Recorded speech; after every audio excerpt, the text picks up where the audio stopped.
हम माउंट आबू में रहते हैं, आबू राज है, वहाँ हमारा गुरु स्थान है, वहाँ हम रहते हैं। देवीलाल जी यहाँ के जाडोल वासी हैं, उनको कहा था कि हमारी थोड़ी दिवस यहाँ रहने की इच्छा है, तो उन लोगों ने यहाँ सब कुटिया सब निर्माण की और हमारे 10-15 दिन हम अभी रुकेंगे, ऐसी हमारी इच्छा है। और आगे हमारे स्वामी की इच्छा जैसी कोई इच्छा हो। प्रकृति की अद्भुत छटा और हरियाली से घिरा शांत और दिव्य वातावरण में स्थित है जाडोल का आमजड़ महादेव मंदिर, जहाँ चारों ओर फैली पहाड़ियों की श्रृंखला और गिरते झरनों की मधुर ध्वनि भक्तों के मन को शांति और ऊर्जा से भर देती है। यहाँ आने वाले हर भक्त को ऐसा अनुभव होता है मानो स्वयं महादेव प्रकृति की गोद में विराजमान होकर उनकी आस्था को सुन रहे हों।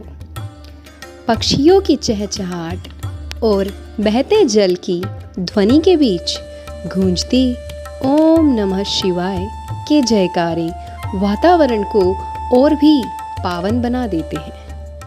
आमजड़ महादेव सिर्फ एक धार्मिक स्थल ही नहीं, बल्कि यह स्थान भक्तों को आध्यात्मिक शांति और प्राकृतिक सौंदर्य का अद्भुत संगम भी प्रदान करता है।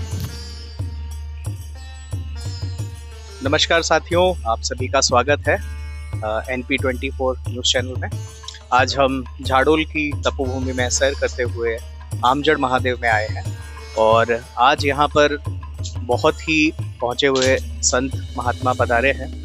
आप जो है उनसे आज हम बातचीत करेंगे और थोड़ा उनके बारे में जानेंगे, साथ ही साथ आमजड़ महादेव का क्या इतिहास है और मंदिर के बारे में हम बहुत सारी चीज़ें आपको दिखाएंगे। यहाँ का पूरा वातावरण वगैरह, यहाँ पे किस तरह से पहाड़ियों से घिरा हुआ एक बहुत ही प्राचीन भोलेनाथ जी का मंदिर है। इन दिनों मंदिर परिसर का नज़ारा देखते ही बनता है। मंदिर के ऊपर बनी कुटिया में आबूराज से पधारे 1008 बाल योगी सन्यासी निर्जनगिरी महाराज विराजमान हैं। महाराज जी के दर्शन के लिए दूर दूर से श्रद्धालुओं की भीड़ उमड़ रही है। आस्था और श्रद्धा का ये अद्भुत संगम मंदिर परिसर को और भी पावन बना रहा है। श्रद्धालुओं का मानना है कि निर्जनगिरी महाराज के दर्शन मात्र से जीवन में सकारात्मक ऊर्जा का संचार होता है और हर मनोकामना पूर्ण होती है। ऐसे में यहाँ हर दिन भक्तों की लंबी कतारें देखी जा रही है और पूरा क्षेत्र भक्ति भाव से गूंज उठा है। काफ़ी लोग हैं जिनमें संदेश जा रहा है कि आप यहाँ पर पधारे हैं। आप इस स्थान के बारे में यदि कुछ कहना चाहें। इस स्थान में तो हमारे स्वामी विराजमान है, ये प्राचीन स्थल और यहाँ के आसपास के लोगों ने भी नहीं देखा है। हमारी इच्छा हुई थी, एक दिन आए थे हम, तो ऐसे था कोई आए नहीं, बहुत कम लोग थे, तो हमारी इच्छा हुई कि कोई आएंगे, हम रहेंगे तो बैठेंगे, थोड़ी दिवस ही जगह भी जागृत हो जाएगी। और हमारे महादेव भी बहुत प्राचीन है, जल है पास में, जल भी बहता है और गर्मी में तो यहाँ जल अधिक हो जाता है और सर्दी बरसात में यहाँ जल कम होता है कुंड में। ऐसा यहाँ का महादेव जी की माया भी। और ये ऐसे ही जब जहाँ गंगा निकल जाए उस जगह को अद्भुत मानना चाहिए। क्यों? क्योंकि गंगा किसके पास रहती है? शिव के पास। शिव के पास गंगा है और जहाँ शिव विराजमान है वो गंगा प्रकट हो गई, तो उसी कारण से इस जगह की तो पवित्रता है और हमारे को भक्ति करने का यहाँ सौभाग्य मिला है, तो बहुत आनंद भी आया है। इसके अलावा भी यहाँ पर जब भी कभी भक्तगण आते हैं तो उन्हें यहाँ आकर के बहुत शांति मिलती है। और पड़ोस में ही आप देखेंगे तो श्री हनुमान जी का मंदिर है, वहाँ पर भी लोग जो है दर्शन करने के लिए आते हैं। अगले 10-15 दिन में कुछ ऐसा विशेष जो यहाँ पर होने वाला हो उसके बारे में कुछ आप बता सकते हैं? विशेष तो भजन सत्संग, संत जहाँ जाते हैं भजन सत्संग तो होते ही है, वो विशेष ही है, वो अपने आप में विशेष है। और दूसरा लोग आएंगे, महादेव जी की जागृति होगी।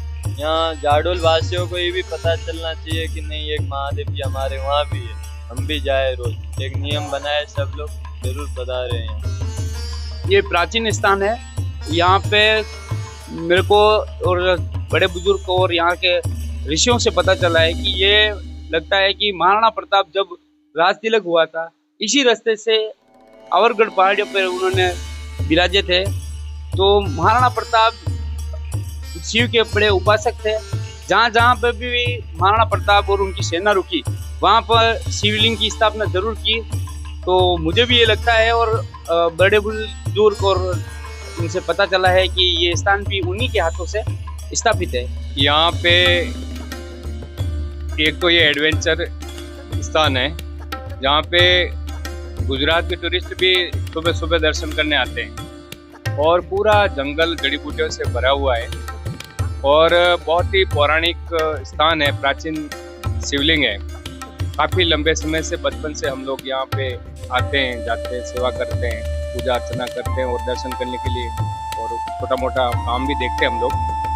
तो हमने महसूस किया है कि ये, और पुराने जितने भी जो वरिष्ठ बुजुर्ग जन से उनसे हमें ज्ञात हुआ है कि महाराणा प्रताप जब अवरगढ़ की पहाड़ियों में विराज रहे थे, उस समय कुछ समय के लिए यहाँ भी विराजित थे वो। ऐसा ज्ञात होता है कि शायद अनुमान के हिसाब से बता सकते हैं कि ये स्थापना महाराणा प्रताप जी के समय में हुई है।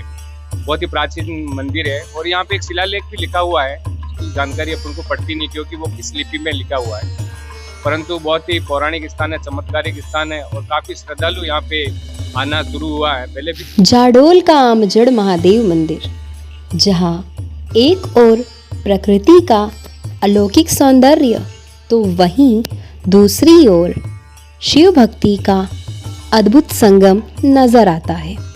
मंदिर परिसर में विराजमान 1008 बाल योगी सन्यासी निर्जनगिरी महाराज के दर्शन के लिए उमड़ती श्रद्धालुओं की भीड़ इस आस्था की गहराई को बखूबी दर्शाती है। भक्तों का विश्वास है कि यहाँ आकर मन को मिलता है सुकून और जीवन में भरती है नई ऊर्जा। आखिरकार आमजड़ महादेव सिर्फ एक मंदिर नहीं, बल्कि एक दिव्य धाम है, जहाँ गूंजते हैं ओम नमः शिवाय के जयकारे और हर दिल जुड़ जाता है शिव की अनंत महिमा से।